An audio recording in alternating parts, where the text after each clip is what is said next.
Today we are talking about crowdsourcing for budget priorities. Hi everyone who's saying hello. And before we get started and hop in, I want to invite you to join the conversation. So if you want to participate on LinkedIn or on Twitter, our two hashtags are hashtag TEVE and hashtag TEMasterclass. And you've all introduced yourself in the chat, so let me introduce myself. My name is Tila Beischer, and I am a Customer Success Manager here at Thoughtexchange. I work with thought partners to help them plan and execute really mindful exchanges. So to think about their big picture, think about their objectives, and then how they can use an engagement strategy to action upon that. I also help them in terms of driving adoption and providing a lot of leader support as well. And we also have this amazing community here at Thoughtexchange. If you're here, you likely already know your CSM and your account manager, but I do want to let you know that we have a variety of virtual events. So everything from weekly masterclasses about different topics to events just with our CEO, Dave, talking about working from home, talking about supporting the remote workforce as well. And then we also have a really robust help site with a lot of support videos as well.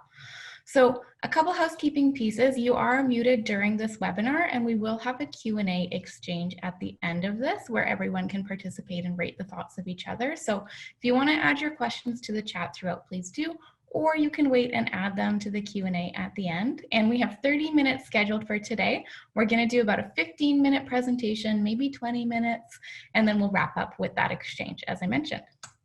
So here's what we're going to talk about today in terms of crowdsourcing priorities for your budget planning.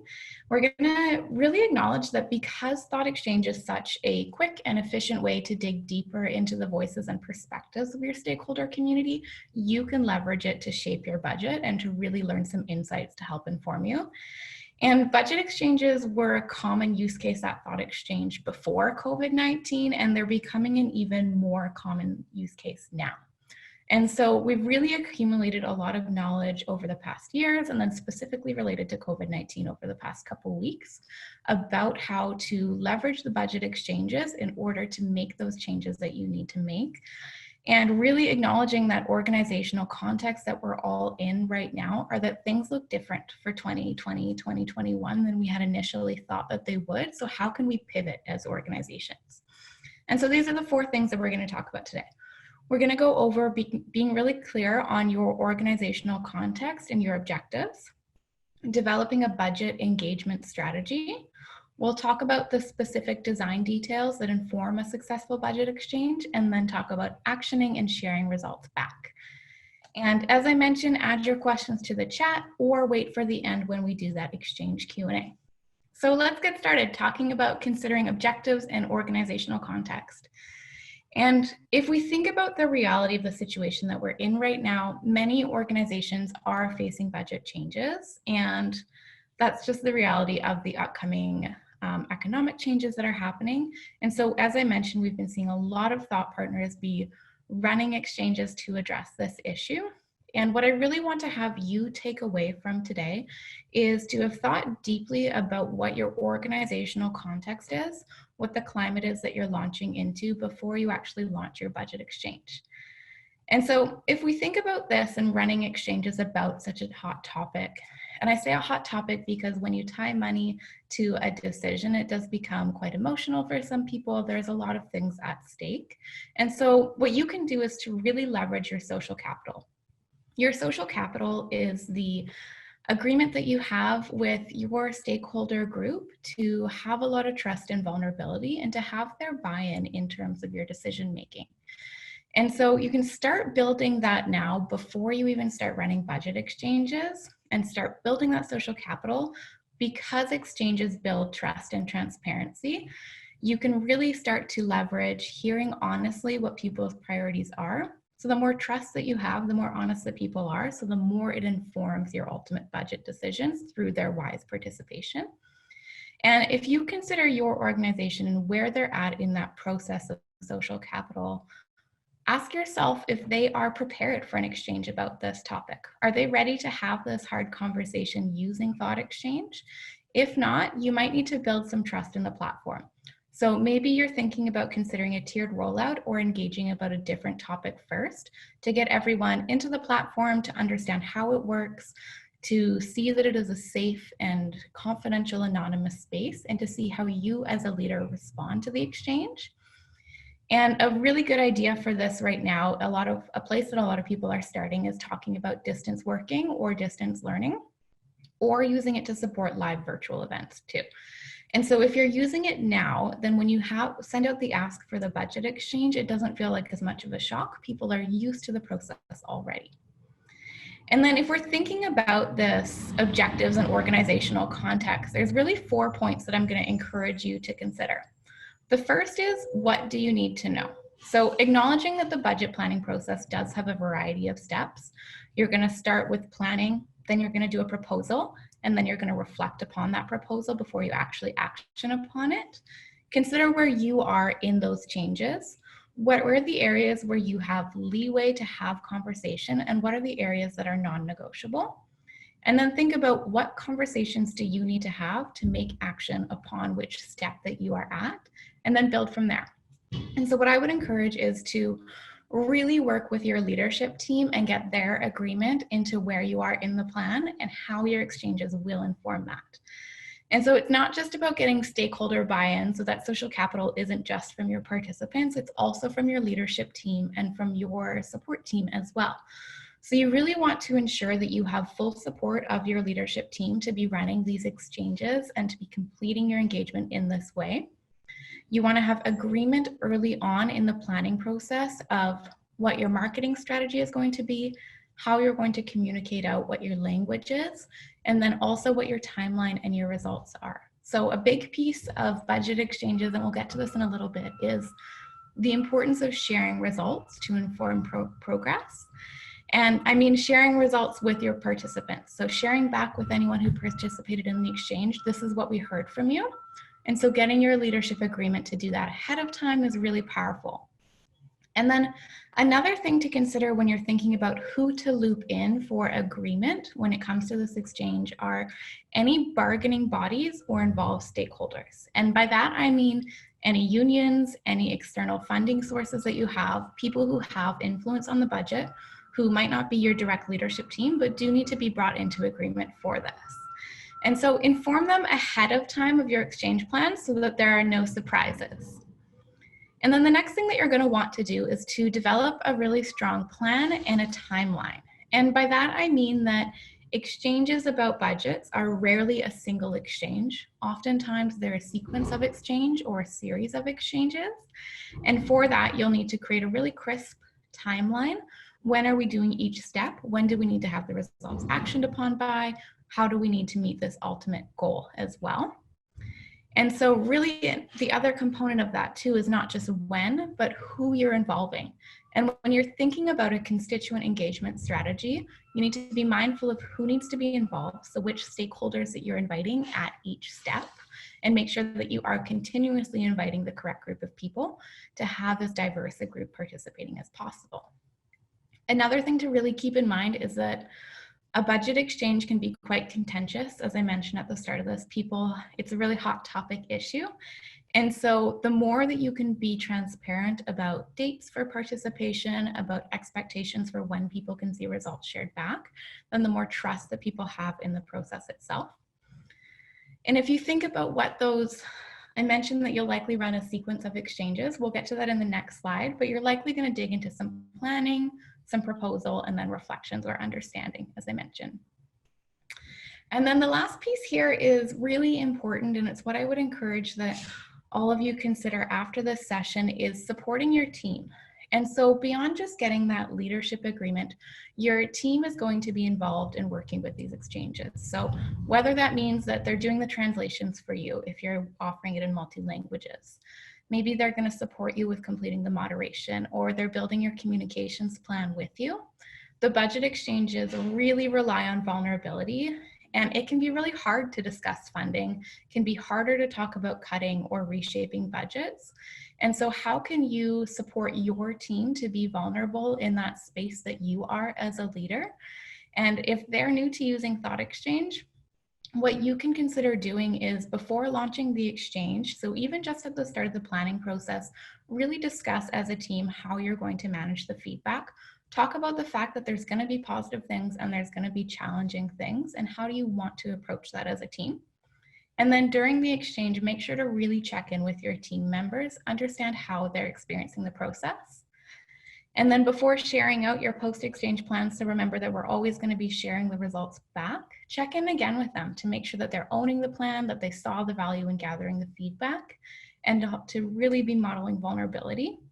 And then at the end of the process, you can launch a team exchange with them to get their thoughts and questions out into the open too.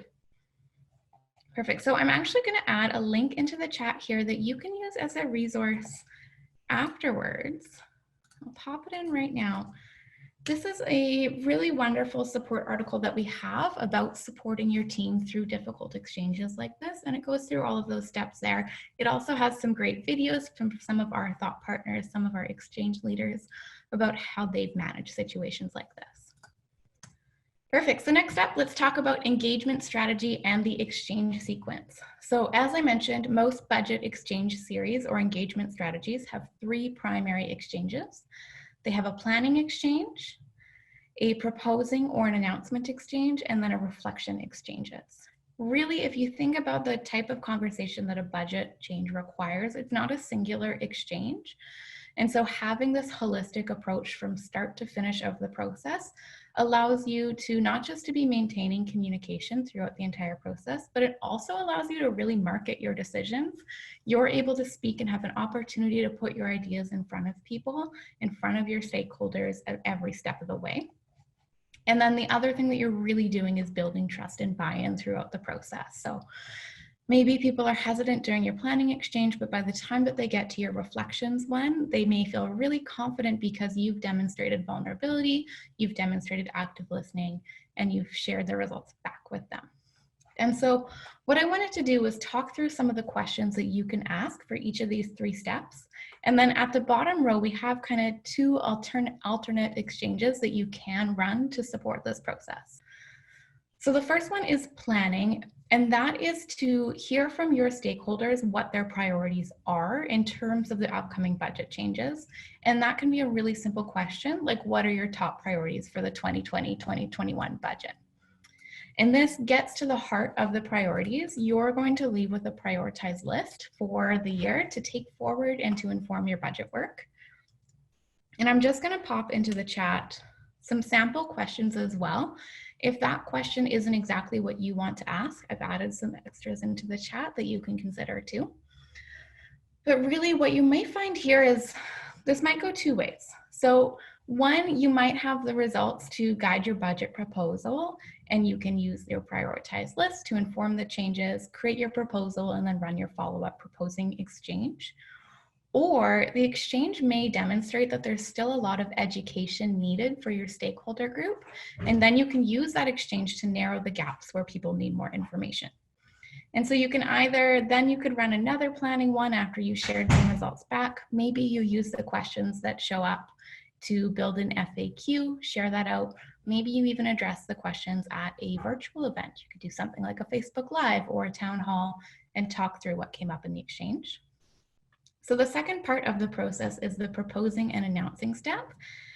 And this is asking, what are your thoughts and questions about our proposed budget changes? The results of this exchange will allow you to hear reactions, to hear any challenges, any concerns, and to address them really upfront to be able to ensure that the budget changes are successful as well. You're also going to hear some celebrations here too, so you can share those out as well. And then the third part is reflecting, and what are your thoughts and questions about our budget cutbacks? This is essentially where you're going to hear any final thoughts, any questions, any concerns. You can identify those fears or concerns or worries and bring them to the forefront so that they're addressed and negotiated, and that can inform your final plan as well. These other 2 exchanges that you can think about running in your engagement sequence are the team building one, and that would be if supporting your team is really important. And this could be a question like, what are the most challenging ways that budget cutbacks affect our morale? And then also virtual events and meetings. Sometimes your stakeholder strategy or your engagement strategy will involve small group conversations.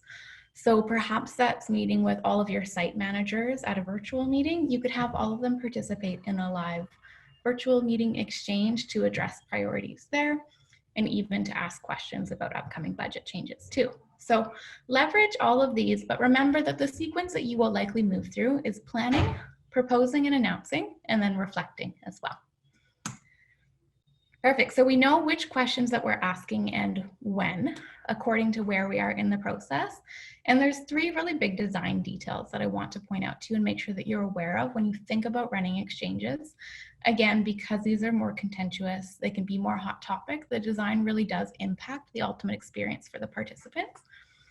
So I want to think about introduction writing, moderation criteria, and then survey questions or participant groups. And your introduction, remember, you can always use our 3-step formula of why, progress, and call to action. But what I want to really encourage you to do is to be very transparent and vulnerable about the why of these changes. So acknowledge that we are in this together and this change is happening because of a virus. This change is happening because of COVID-19. It's impacted us. So how can we move forward together to make these changes while still having our organization be as strong as it possibly can be? It's also really important to use inclusive language and to set really clear expectations. So when can people participate by? When can they expect to hear results back from you by? And then also to be including your moderation criteria.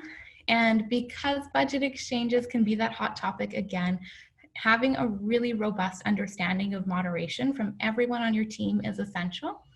So what we recommend doing is do not censor. So you're not censoring the conversation, but you are keeping it on topic and appropriate as well. And so what we recommend doing is to really build a moderation criteria. So decide ahead of time what you're going to remove and what you're going to leave in the conversation. Share that with your team and also put that in your introduction as well. And what I would recommend doing is removing inappropriate words and the names of people, but leaving anything else in. And what this does is it allows the conversation to flow and to not be censored, and that really builds trust and integrity with your participants. And again, put that in your introduction and also put the moderation criteria in any communications that are going out. So put it in your invitation emails, put it in your reminder emails, and even put it on your website if you're going to put the exchange there. Make sure that you're being as upfront about what's happening in terms of moderation with your participants as possible. And then the third area is survey questions or participant groups. And what I would recommend doing is consider how do you need to break apart the conversation. So if you want to have everyone in one conversation, you can opt to set up an exchange just as a standard exchange and use survey questions to enhance the exchange and better understand what's important to each of those demographic groups. So maybe it's what's your role in the company, what department do you work in, what site do you teach at, or you could use them for something like a Likert scale to gauge support about, for example, how much do you agree or how likely are you to support the proposed budget? As always, be really cautious not to identify any small groups of participants. Perfect. And then discover dashboard tools. This is really short and sweet. If you're here, you've likely worked with the Discover dashboard before, and if you haven't, we have some phenomenal resources, as I mentioned, but working with your results is really important for high value exchanges like budget discussions. And so what I'm going to coach you to say is to ask yourself, what is the progress I'm trying to make? And so use the answer to that question to inform which tools that you're going to use. So if broad representation is really important, the progress that you're trying to make is to get a general understanding about what is the broad representation. Maybe you just need to delve into overview, the top thoughts report, and the AI themes. So that's going to give you a brief understanding of who participated, what were the top 10 thoughts, and then what were the emergent themes coming up. But if the conversation was really highly charged with lots of differing perspectives, maybe the differences tool is going to be the most powerful to you. Remember that that tool demonstrates competing interests, so it shows you areas of disagreement in your exchange, and then it also shows what brings people together as well. And if you're looking for popular opinion, maybe you want to start using theming. So you could look at doing an emergent theming strategy. You could rely on the AI themer, and then you could also look at the heat maps tool as a way to compare that. What I'll also coach you on here is that having a really strategic theme set can be really impactful in terms of budget exchanges. So spending that extra time doing the theming and building the theme set according to either emergent. If you're looking for planning and you're thinking about finding priorities, an emergent theme set can be really powerful. And remember that emergent themes are looking for just what are those topics that are coming up, what's rising to the top. Another one that you might want to consider is a impact theme set. So high impact, low impact, and then theme all of the different priorities into those specific areas. And you could also do a questions theme set as well if you're running, for example, that third reflections exchange about what are your questions about our proposal. And then also, I've mentioned this all along the way, is that we really want to be sharing results out afterwards and use the results to inform the next one. So what I mean by that is if you're thinking about running this as a sequence, you have 3 exchanges. When you run your planning one and you've worked with your results, speak to the results of that and what you heard in your introduction of your proposal exchange. And that allows you to really build a narrative that you are listening throughout this entire process. Perfect. So those are all of the details. We ran through that all pretty quick, but I do want to make sure that we have time for our Q&A exchange. So we're going to transition to that now. What I'm going to do here is drag us into an exchange, and we are going to use our presenter mode. Perfect. So what you can do is you can hop in and actually hop into the exchange, use the QR code there if you would like to, or go to tejoin.com and type in our 9-digit code, and we're going to have a Q&A period now. I will also pop the link into the chat here. All right, so we've got 2 questions here, and just to make the best of time, we'll talk through them and see if anything else shows up. So the first question here is, do you advise against having concurrent budget exchanges? And what I would say is that if you think about those 3 steps, to run those one at a time. So run the planning one, and then the proposal one, and then the reflections or understanding exchange. However, if your planning exchange requires various conversations, so maybe you're having one specific exchange with your staff, maybe you're having another one with parents, maybe you're having one with your leadership team, and then one with your other employees as well, those ones you could do concurrently. And so think about the fact of who you need to engage and what type of conversation that they need to be in. You can also think about using a tool such as participant grouping, which allows you to have a single question, but to break people apart into different groups. So for example, if you're in education and you're asking the question, what are your priorities for our budget? You could have that be your single question, and then you could have your participant groups be staff, parents, students, and people would hop into the exchange, and then they would select their participant group, and then only parents would be talking with parents, only staff would be talking with staff, and only students would be talking with students. And the benefit of that is that it gives you a really powerful dashboard with all 3 of those groups brought together, so you can get a really robust understanding, but they are able to have their conversations at their participant level. The next question here is, how long would you recommend keeping each exchange in the sequence open? What I recommend thinking about budget exchanges is to keep them at a week to 2 weeks. If you go beyond 2 weeks and you think about what our current environmental climate is right now, things are changing so fast that going beyond 2 weeks, the thoughts that are entered at the start might not be relevant anymore to the people that are sharing and rating at the end. So think about maybe you're launching on a Monday and then you're closing the next week, Thursday or Friday, and you're sending out reminders all the time during it. So sending halfway, sending at the end, maybe you're even sending more often than that too, thinking about burnout and information overload where people are at right now. They need a few more reminders than usual. So it looks like those are all the questions in our exchange. We had a pretty quiet Q&A period today. I do really hope that today's session was valuable for you and that it answered some questions that you have in terms of running your budget exchanges and preparing for these upcoming decisions. If you have any further questions, feel free to add them in the chat. I'll stay online until about 10:35. And if not, feel free to hop off now. We're going to send you a few resources as a follow-up to this event as well. And I will also really encourage you to lean on your customer success manager here, whoever that may be for you. They are well versed in designing budget exchanges and can help you think about that engagement strategy. So the 3-step proposal of how you can really inform that based on your organizational objectives. So thanks so much for attending.